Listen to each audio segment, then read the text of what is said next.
All right, this week on Camera Talk, we are going down the EFM road. Follow the yellow brick road. Follow the yellow brick road.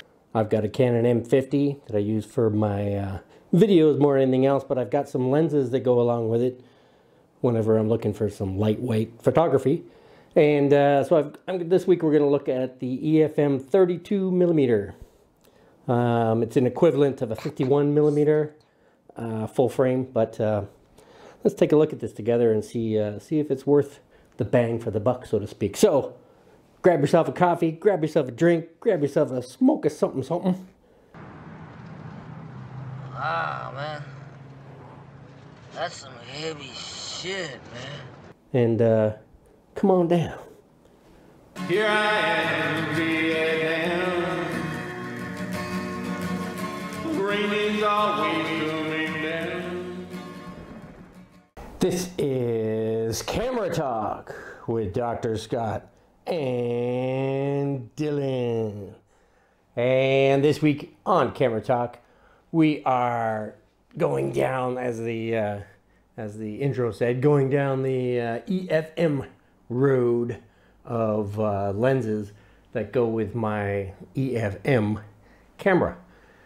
Now, normally I shoot with my either Sony A7 series of some sort, or one of my Leicas. This is a Leica M9. My Leica M10 is off in Leica land getting repaired because the sensor went a little funky on me. Not like the kind of funky that the M9 sensor has, but if you're not a Leica shooter, you don't know what I'm talking about. But I do use my AFM M50 mostly for video recording, but every now and then I use it for still photography because it's very lightweight. It's very small, compact. The sensor size on it is a APS-C as opposed to full frame or full frame on my A7R II that is filming this particular video. But I have a full range of things. Like I said, we got full frame. My Rolly cord up there is medium format. My Leicas are full frame. This is APS-C. My Panasonic is a micro four thirds. My little Hero is very tiny, isn't it? Yeah. But anyway, that's not what we're here to talk about. We're here to look at the one particular lens for my EFM is definitely one of my favorites for it, and it is the 32 millimeter EFM f1.4.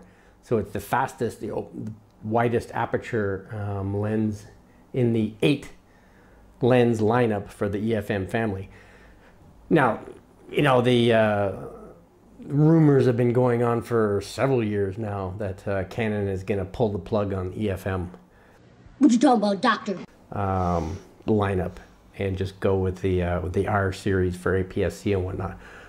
But the EFM cameras are kind of like one of their bread and butter lines. I mean, so many people buy these things. It's almost doesn't make much sense, does it, to kill off something that's so popular. This is the end, friend. So we'll see. Again, it's rumors here and there. But I have, out of the 8 lenses, I have, how many do I have? 1, 2, 3, 4. 4 of them.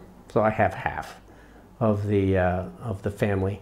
And you can also buy adapter too, an EF to EFM, so you can use the entire gazillion lens lineup of the EF system to play with on here too. And of course you get cropped, but you can use a Viltrox adapter that has the lens built into it that kind of reverses the crop factor of the EF or the APS-C and kind of gives you the full frame equivalent. But anyway,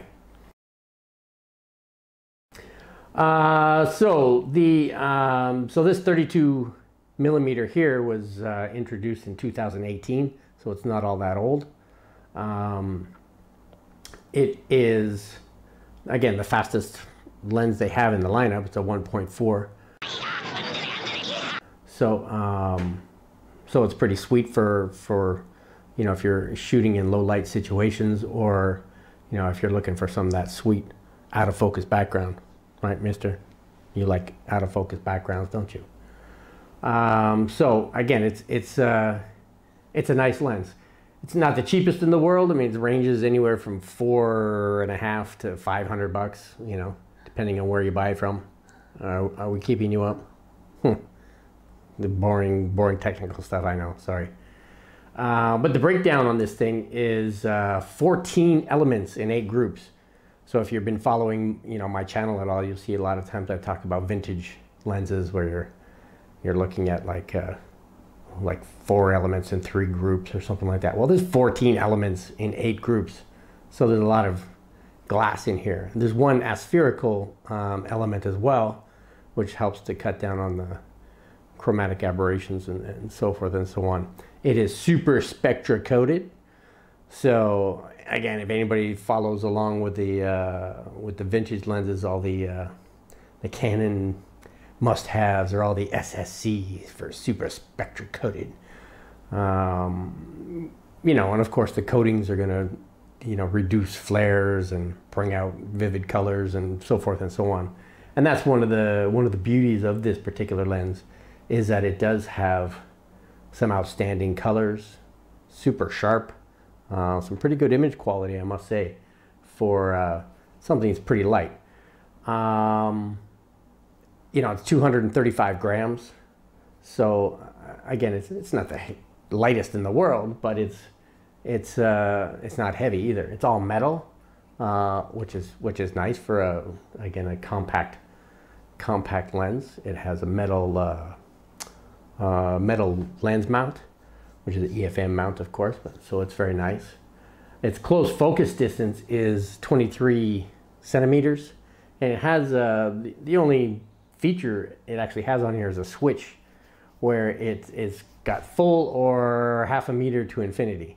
So if you're doing any kind of close focus work, it allows you to choose between that or just standard shooting range. So that's nice. It's kind of unheard of for a lens this size, but hey, it is what it is. Has 7 bokeh blades. So bokeh blades, aperture blades. Nicknames, they follow us everywhere, right? Speaking of nicknames, what are you scratching your butt for? I'm gonna call you Stinky or something? Is that your new nickname? What do you think, you Stinky? Yeah. Okay. So that's all the specs I could think to tell you about on them. Of course, it's autofocus, STM, stepper motor, so it's very quick and very quiet. The 2 Qs. Very nice combination, that is, I must say. So it's got a very durable build on it. Its filter size is 43, so it's kind of a funky size, but is that like funky Cole Medina? Funky Cole Medina. So it's great for portraiture, great for landscapes, great for street photography. So it's an all-around nice lens. Again, for 50, I mean, I shoot mostly with 50s anyway. So so this 32 is the equivalent of 51 millimeters, so it's close enough for me. So that's why I like it. So let's get you some shots of the end of my lens that is on the. See, I have my kit lens on it right now. So I take a shot of the lens that's on my A7R2, which is a Canon. Also, even though it's on my Sony, but it's a Canon. It's a Canon 24 millimeter f2 FD mount. Very sought after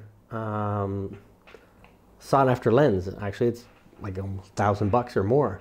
I didn't buy it for that, but that's what it's valued at these days. So let me set this up for taking. The other good thing about the M50 touch screen, just boop, boop, boop, you're done. So switch it to single shooting, and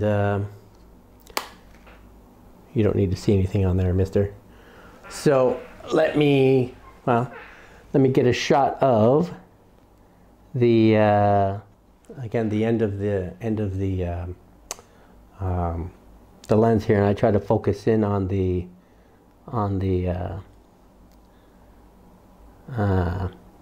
what's it called? The end of the nameplate, right? Yeah, it's the nameplate. So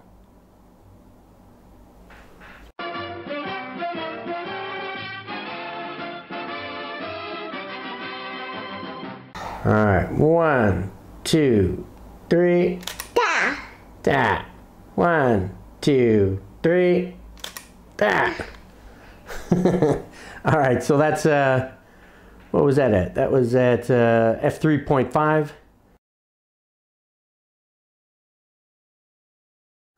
But we don't want f3.5, do we? No, we want wide open. So let's go down to f1.4. Yeah, that's more like it. All right, 1. Oh, wait. Let's also put it on, get my ISO down there. I was wondering why it's so bright. All right, are you ready? 1, 2, 3. Da. Ah, 1, 2, 3. Da. Ah. All right, mister. Well, that was, hopefully that gives you a good sample of what it looks like at f3.5 and at f1.4. So how about some shots of this guy? He's always looking for a little fame and glory, right, Mr. Diva? So here's some shots of Dylan at f1.4.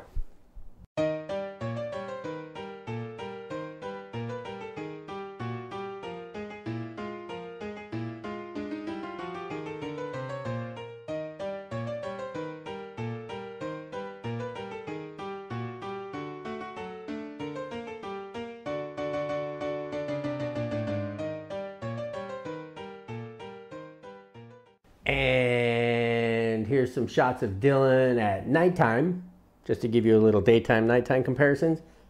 Also, I think at 1.4.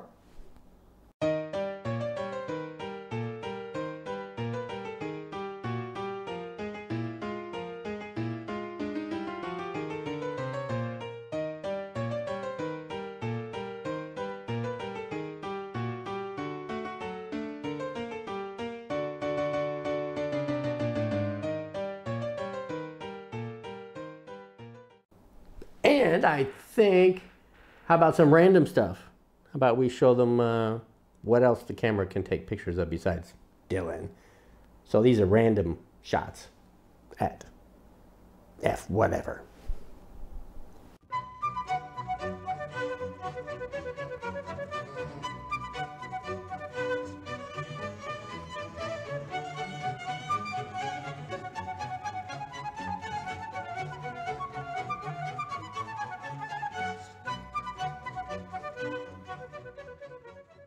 Okay, so that was it for our little quickie review of the EFM 32mm f1.4.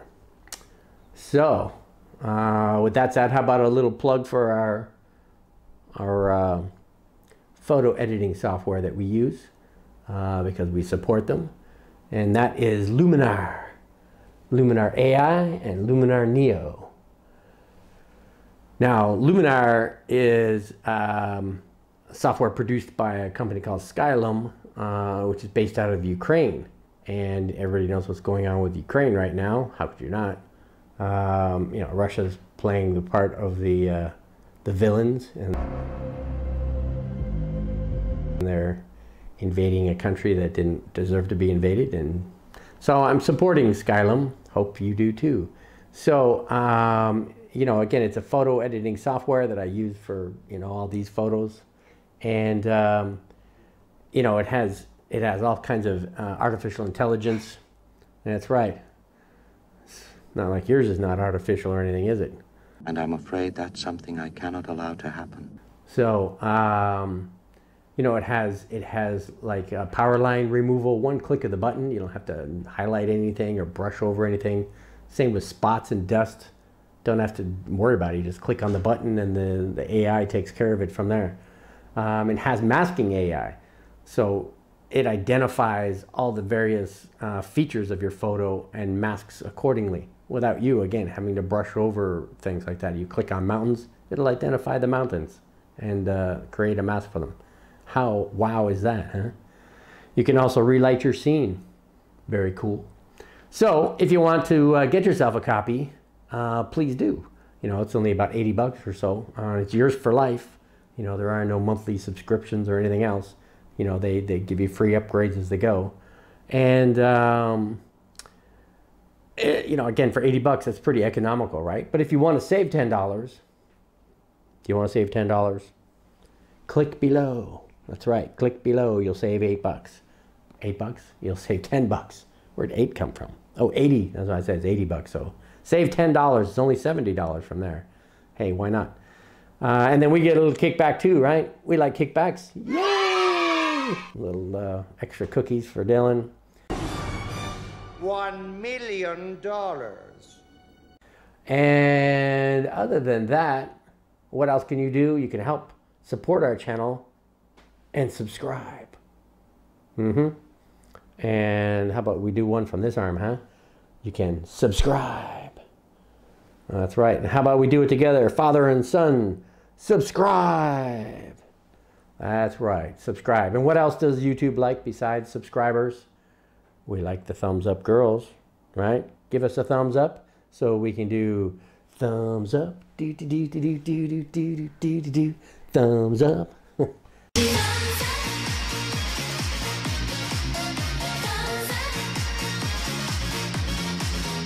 Yeah, Dylan likes the blonde one. That's what he does. So anyhow, I think that was pretty much it from us. You know, just remember here at Modesty Photography, we're all about saving you money, you know, teaching you tips and tricks about things, introducing you to vintage lenses or economical systems, whatever we can think about.